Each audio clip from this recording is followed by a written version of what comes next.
That you wish you could hide under a rock and stay there until your problems resolve themselves? Well, I have.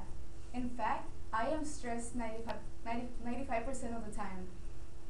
The National Institute of Mental Health defines stress as the brain's response to any demand. In other words, stress is a mental state of tension that is often caused by the experience of very demanding situations. According to the American Institute of Stress, college students are among the group of people that experience the highest amount of stress. As a college student, I have been in situations where keeping up with work and school becomes pretty much impossible.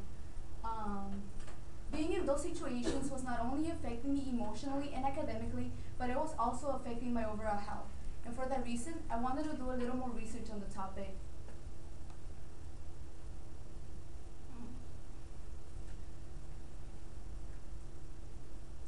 Learning about stress will help us learning about stress will help us better understand its causes and its effects, and it will also help us identify ways to get rid of it or at least diminish it. First, I will share some background information on stress with you. Second, I will second I will I will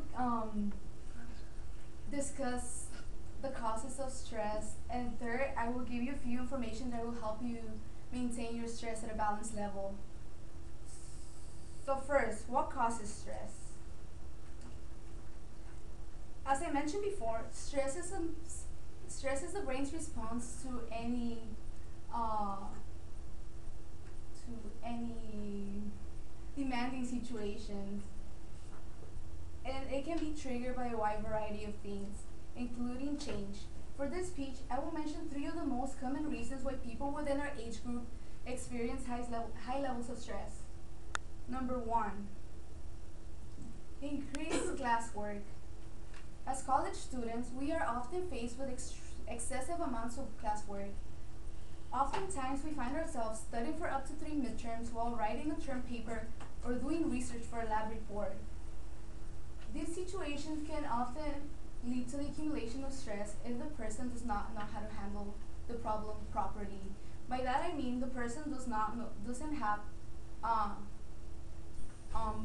good study habits or doesn't know how to approach the situation correctly. Number two, adapting to a new environment. Many students go away for college, and being away from home can often have a great emotional impact on people.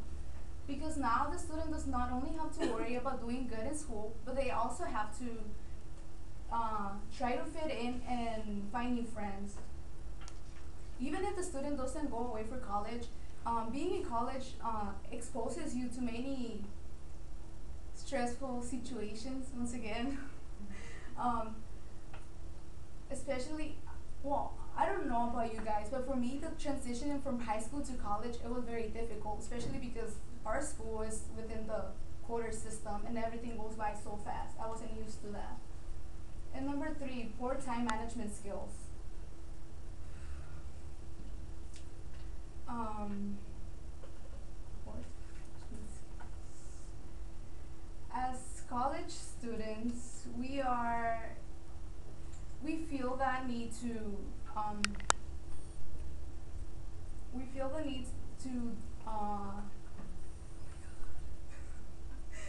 to do good, and but we have the need to do good, and but also we want to have a very enjoyable college experience, and that can lead to very bad decision making and procrastination. This is the one that affects me the most. So oftentimes we find ourselves going to parties and having fun with friends instead of doing our work.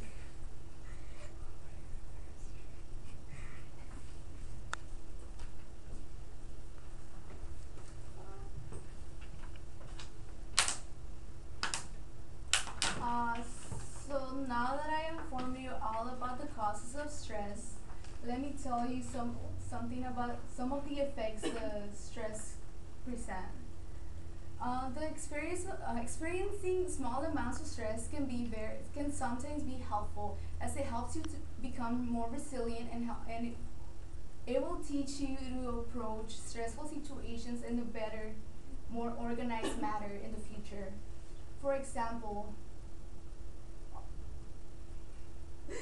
although small amounts of stress are healthy and beneficial, um, large amounts of stress can have many negative effects and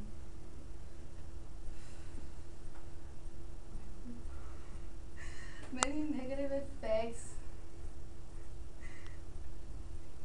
and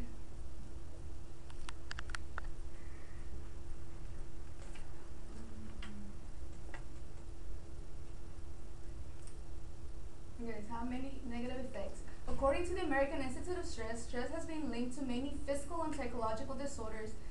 These include insomnia, hypertension, depression, kidney failure, and even heart attack.